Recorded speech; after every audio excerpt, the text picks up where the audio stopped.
Everyone has an addiction of many sorts. A lot of people are addicted to a lot of things. Today I'm going to talk about addiction and the various tiers that everyone in the world falls under to some degree, one way or another. And the inspiration behind this video came from my trip to and from the office earlier today.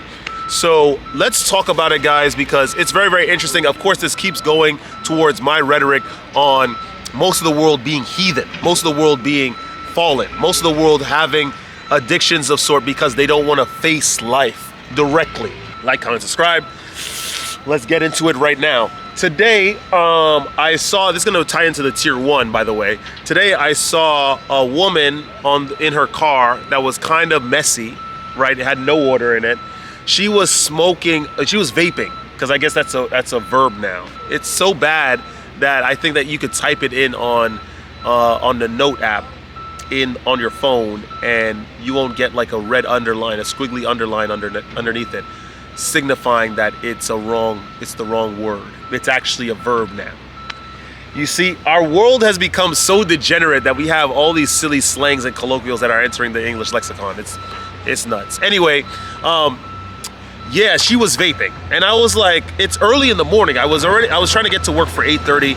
I was on the bus. I must have seen her at like 7:45 or 7:50, something like that. And I couldn't believe that she was vaping so early. I was like, what is it that you're trying to escape from mentally? Then on the way back from the office, when I was trying to get to the apartment to get ready for boxing, I saw another guy, another guy from a different culture, completely different race, vaping as well. I'm like, why is everyone smoking? Like, what is with this? This falls under what I'm going to describe for tier 1 addictions, which are the ones that I usually talk about every single video, or most of my videos. Most people in the world, regardless of what culture they're from, what their racial background is, what religion they follow, they all smoke, they all vape, they all drink alcohol, they all do drugs, they smoke weed. Don't understand this, by the way. I used to fall under that category when I was young, right? Because I never experienced these things before, and I didn't have really a defensive mind.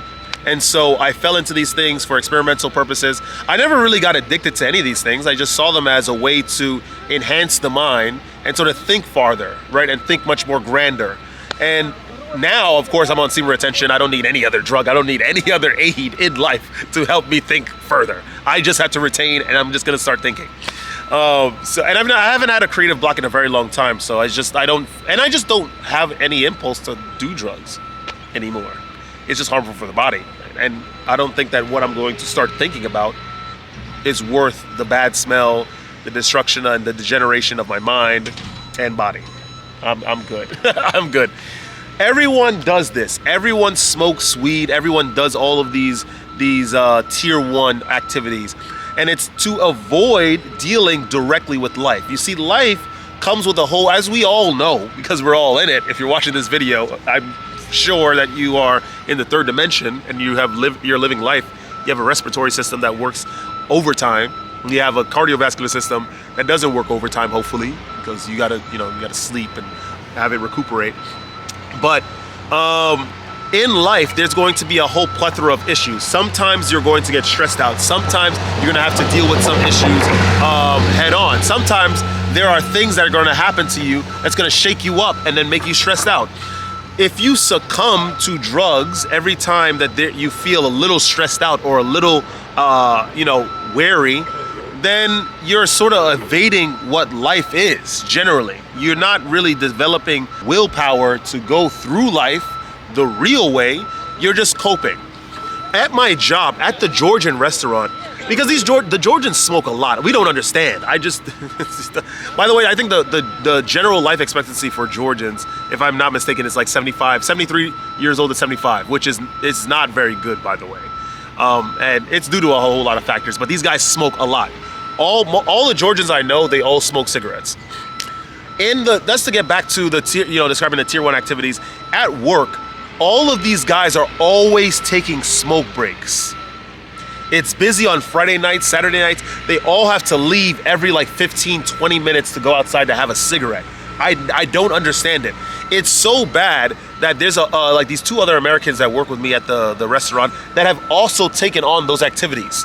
of smoking cigarettes every 20, 25 minutes. We don't get it. We don't get it. They're young. They're in the United States. The money-making potential is high. Why are you stressed out?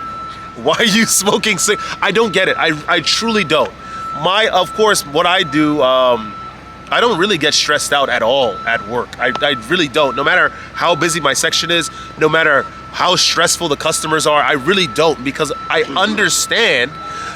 Then again, I'm a little radical too. I've been on semen retention, and if you've been on semen retention for longer than 6 months, and you've been dealing with the ebbs and flows of energies, the multiple new moons, and the transition of the new moon to the full moon, back to the new moon again, and dealing with people being intimidating to you, hot 1 second, cold 1 second, I'm telling you, everything of the world after that, it just pales in comparison. I feel no stress at all at work. I don't. I'm just like, oh, you didn't want that? Okay, we'll find some way to deal with that issue. Hopefully we'll try to make you happy. If you're not happy, then there's nothing I can do. And so it's very, very interesting. So many people have so many addictions. It doesn't matter what culture they're from. They're addicted to the things of the world. Smoking, drinking, alcohol, doing drugs. It's crazy. And they're in their 40s, 50s, 60s carrying on this same behavior. This is the reality that we live in. They're all addicted. All of them, right? I've been dwelling on this aspect for too long, and you guys already know how I feel about the tier 1 addictions. Let's get even higher, because the addictions get even deeper and even more damaging, or as damaging as the aforementioned evils that I spoke about in the tier 1 category.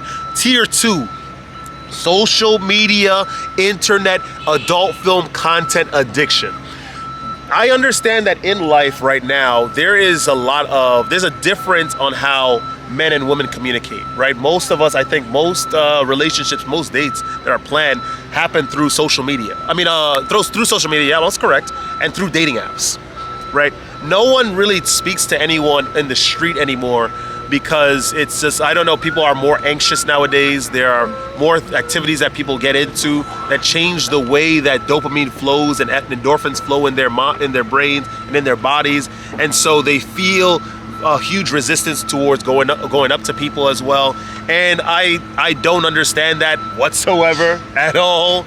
But this is just what's going on. So people have taken to speaking to each other online. It's much easier to speak with someone online. There's no barriers of communication through online. All you have to do is just know what that person's handle is or username is, and then you'll be able to send a message to them and communicate with them post haste. The social media addiction has a little to do with that. What happened, what I noticed a lot is that everyone uses their phones in public transportation. It's actually so bad too that in cars, people also use their phones constantly. They're on highways looking down at their phone for more than 8 seconds. Straight. 8 seconds straight on a highway going minimum 45 miles an hour. That's actually insane. If you really want to think about that, that's actually insane. Like, what is going on your phone so much that you cannot pay attention to what's going on outside for safety purposes? Also, when you want to talk about, when people go into social settings, like they go to a bar, they go to hang out with friends, they're about to go to the train, or they're waiting for a train, or they're waiting for something, they cannot stay off of their phones. They have to flip open their phone, go on social media, and scroll constantly. And of course, these algorithms are so good at providing stale, captivating content that actually teach you nothing at all.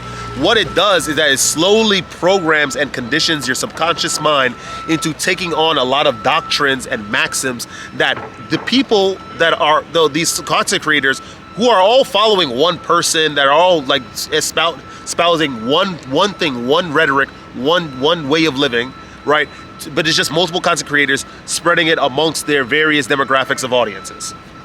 Right? They're all saying the same thing. So it's in essence, people are addicted to being indoctrinated. The Third Reich would have had a ball with this technology. The Soviet Union would have had a blast using propaganda through social media. These people would have been so addicted. It's actually insane. It would have been so easy for these guys. It's absolutely wild. We should not fear the idea of a foreign army encroaching on our land and laying waste and desolation to everything that we hold dear. What we should fear is the encroaching addiction of social media and adult film content usage and consumption. It's actually nuts. And getting into adult film content addiction, we all are on social media trying to learn more about semen retention, trying to learn more about ascension, trying to learn more about ourselves through this practice. And we understand at a basic level that adult film content is just horrible for you. Think about it in myriad levels.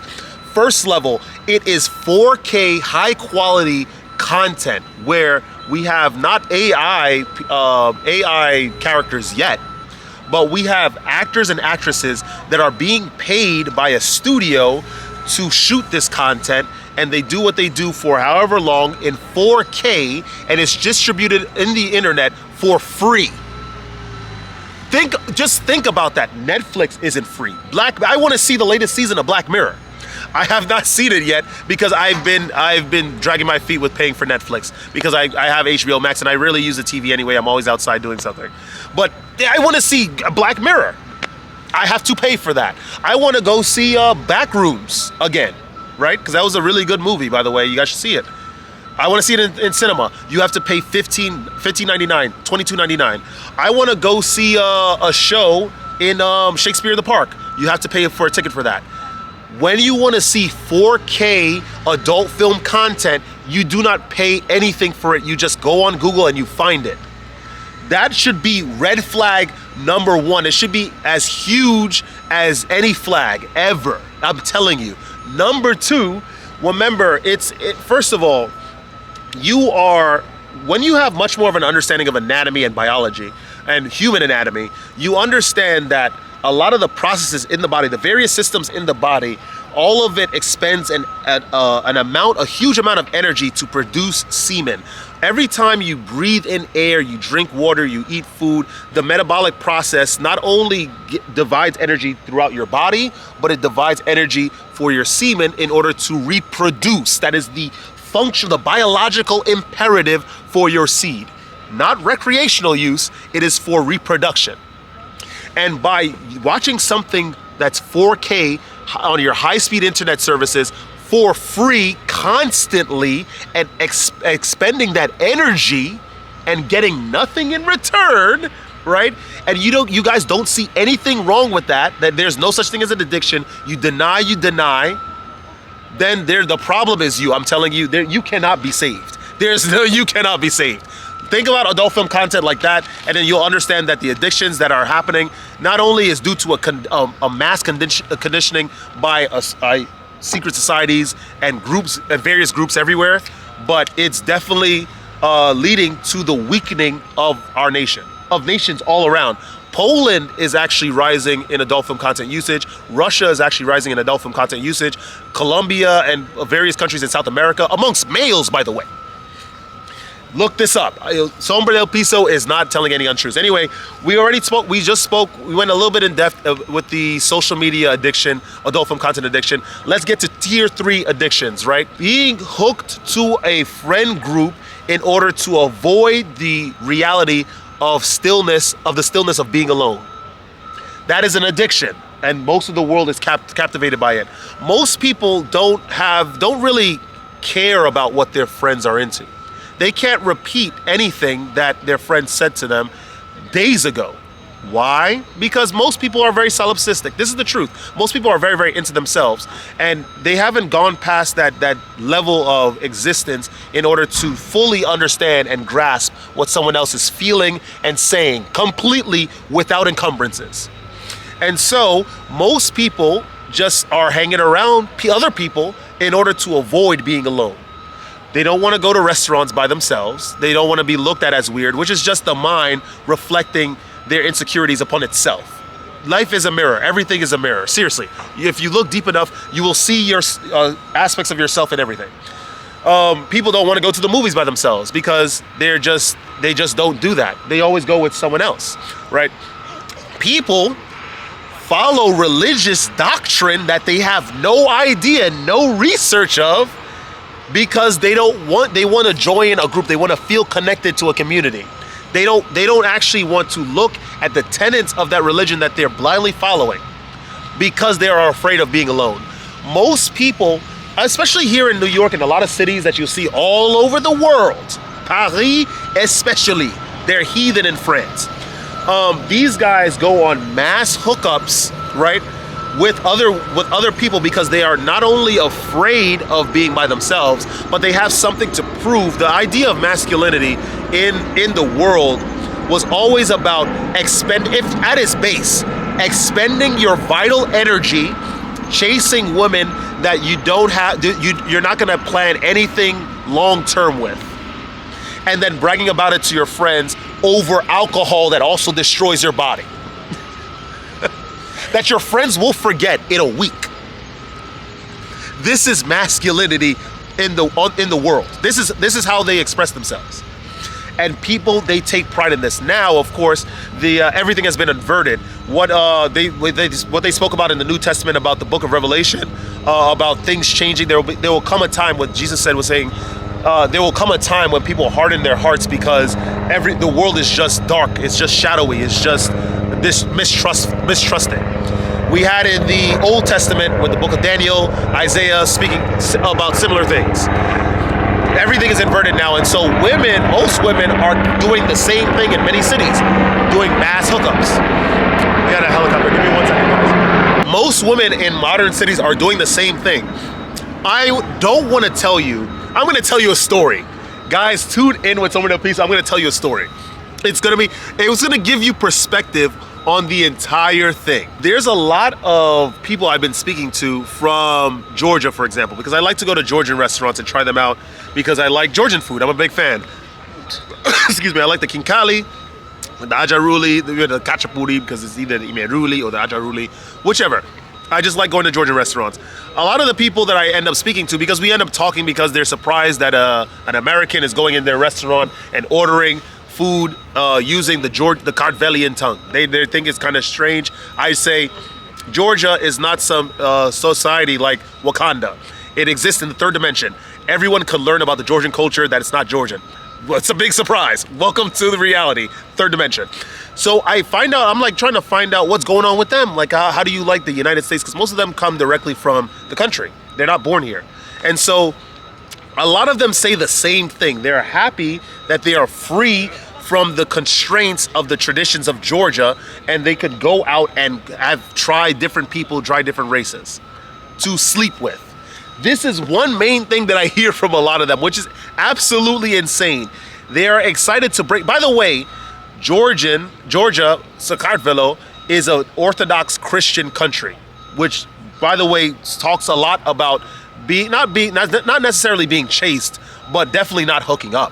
That's definitely for sure. And a lot of the places that I went to and a lot of the people I spoke to, they repeat the same thing. They're happy to escape the thrall of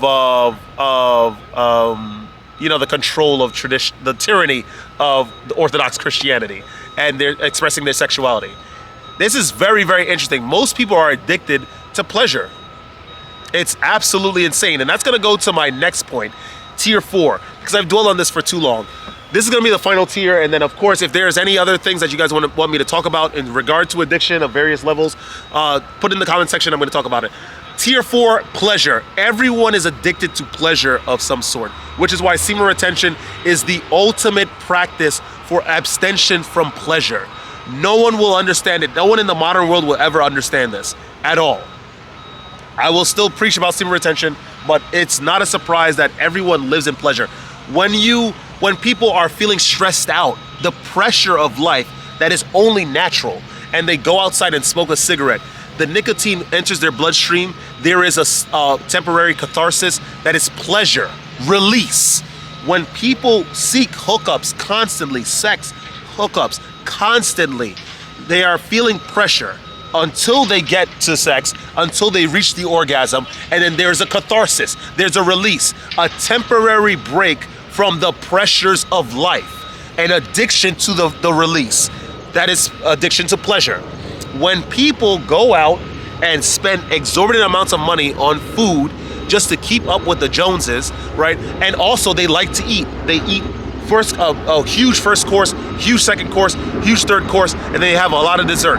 When they dip their fork into the blasted Oreo cheesecake and then put it down on their tongues, That's pleasure. It's a catharsis. It's a release from waiting in the anticipation room of not having a high level of sugar. Catharsis, addiction to pleasure. The entire world is unraveled in it. It is not a mistake that Mexico is one of the most obese, overweight countries in the world. It was so bad that years ago, a decade ago, I read this in the Wall Street Journal when I was in, I think I was on the latter end of college. Yes, I was.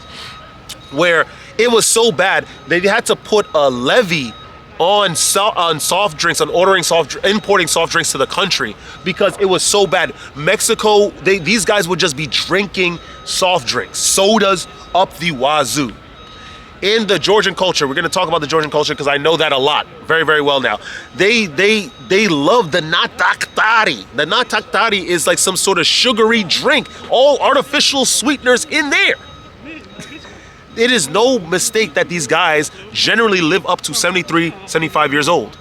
Addiction to pleasure because they are ensnared by their tradition and they cannot think beyond it because they're not allowing their bodies to expand beyond it because they don't want to break out of these things. They want to remain in their traditions, in their trajectories. That's another addiction, by the way. We're gonna get there. We have the people of the world that they love their alcohol. They drink when they have to drink alcohol on Fridays, on Saturdays.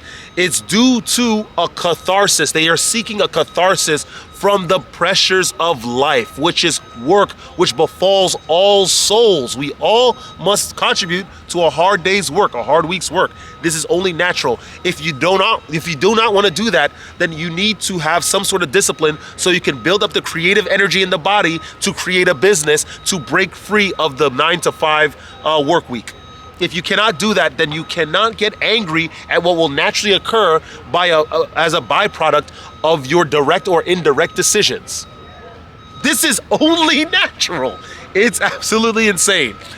I'm gonna end the video here, guys. I get a little passionate. You guys, somebody else loves to talk, man. I do.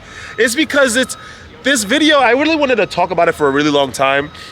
Because look, I've done an extensive amount of traveling and I've seen a lot of these cultures. I've seen like Master Xehanort said in Kingdom Hearts, I went from world to world and I see everyone is the same. They all act the same way. They're all the same way. He went to the Snow White world. He went to the Maleficent world. He went to the Mulan world. Everything, all worlds, all the same. All places are generally the same.